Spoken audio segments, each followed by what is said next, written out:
11월 30일 목요일 욥기 24장 1절에서 25절 말씀을 묵상합니다.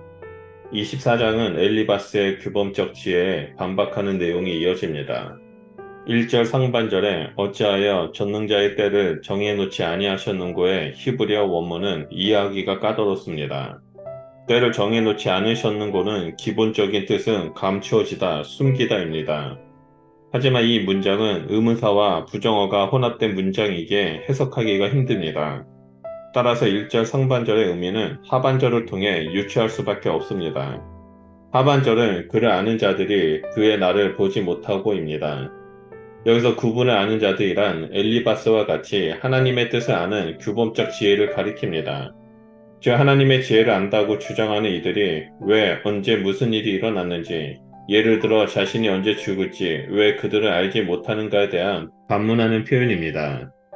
이를 통해 욥이 말하고자 하는 핵심은 패턴을 안다고 말하고 하나님께서 패턴을 알려주신다고 믿는 규범적 지혜자들조차 언제 무슨 일이 벌어지는지 항상 예측할 수 있는 것은 아니라는 점을 지적한 것입니다.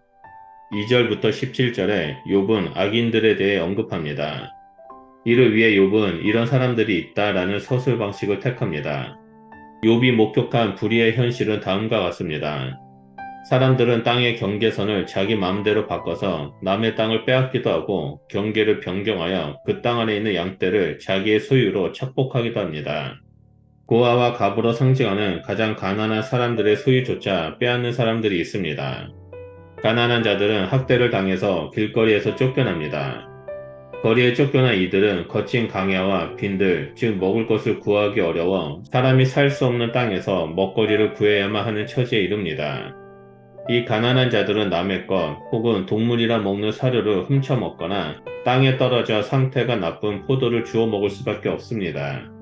이들은 추운 밤에도 이불옷 하나 없이 벌거벗은 채 잠을 자야 합니다. 비가 오면 겨우 바위 틈에서나 비를 피하려 하지만 그들의 몸은 흠뻑 적고맙니다. 사람들은 아이를 어머니 품에서 빼앗아 고아로 만들거나 혹은 고아를 비롯한 가난한 자의 것마저 폭력으로 착취합니다. 이렇게 하나 남은 것마저 빼앗긴 사람들은 옷이 없어 벌거벗고 다닙니다. 그들은 밭과 포도원을 소유한 사람들을 위해 일하는 노동자가 됩니다. 이들은 운반할 곡식은 풍성하나 그들이 그것을 먹을 수 있는 것은 아닙니다. 그들이 짜내는 기름과 포도주를 그들이 먹고 마실 수 있는 것도 아닙니다. 사람들이 가득한 성 중에서 고통에 허덕이는 자들이 아무리 도와달라고 외쳐도 아무도 그들을 도와주지 않습니다. 심지어 하나님마저 그들에게 관심을 보이지 않는 것처럼 느껴집니다. 또한 빛을 싫어하고 밝은 것을 좋아하지 않은 사람들도 있습니다. 살인자는 밝을 때 가난하고 학대받는 불쌍한 사람을 죽이고 어두워지면 도둑질을 하거나 간음을 저지릅니다. 도둑질을 하느라 밤에 활동하는 자들은 낮에는 집에 틀어박혀 잠을 잡니다. 그들에게는 낮이 곧 밤이고 빛이 곧 어두움입니다. 18절부터 24절은 악인들이 처하게 될 운명에 대해 말합니다. 악인의 결말을 설명하는 욥의 언어는 친구들 것과 상당히 유사합니다. 그들의 삶은 빠르게 지나가고 그들의 소유도 저주받습니다. 죽음이 그들을 기다리고 있으며 잊혀짐이 그들의 운명입니다. 또한 그들이 높아져 잠시 잘 나가는 때가 있으나 곧 낮아지고 추수 때 이삭처럼 잘려 나갈 것이라는 말은 앞선 소발의 주장과 유사합니다. 그런데 차이점은 강포한 자들을 인도하시는 분도 그들에게 평안을 주시며 그들에게 의지가 되시는 분도 하나님이시라는 것입니다.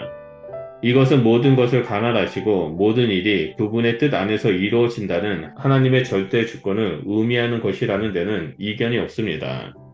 악인의 결말을 규범적 지혜와 거의 유사하게 표현하고 있는 욥의 주장의 결말은 친구들의 것과 다릅니다.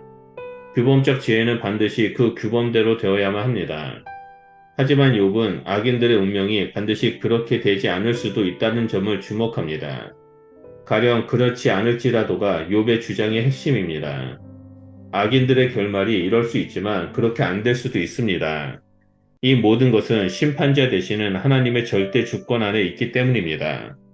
전능자가 악인을 심판하시는 것은 분명하지만 하나님의 심판의 때는 아무도 모릅니다. 그때를 안다면 억울하게 이유도 모른 채 고난당하는 이들에게는 큰 위안이 되고 고난의 끝을 알 수 있다면 더 잘 인내할 수 있을 것입니다. 하지만 욥의 괴로움은 그날을 확신하지만 그날이 언제인지 모른다는 데 있었습니다.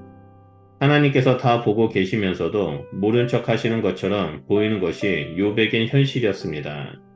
하지만 욥은 절망하지 않습니다.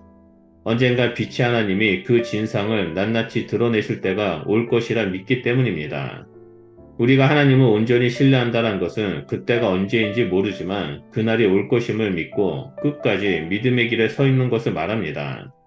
절대 주권자가 되시는 하나님은 도적같이 이 땅에서 임할 것이고 나팔 소리와 함께 믿는 자들을 들어 올리시고 악인들을 심판하실 것입니다.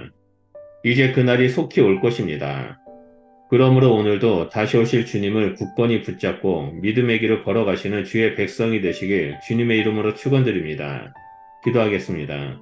하나님, 우리가 이 땅에서 살면서 절대 주권자 되신 하나님을 기억하고 인정하며 믿음의 길을 걸어가겠습니다. 우리의 생각으로는 우리가 처한 상황이 언제 끝날지도 모르고 이렇게 해야 된다라고 마땅히 여기지만 이 모든 것이 절대 주권자 되신 하나님의 손앞에 있음을 고백합니다. 하나님, 우리가 간구하는 것은 어떠한 상황 속에서도 오직 하나님만을 붙잡고 믿음의 길 걸어가는 자가 될 수 있도록 우리 안에 끊임없이 성령으로 충만하게 임재하여 주시옵소서.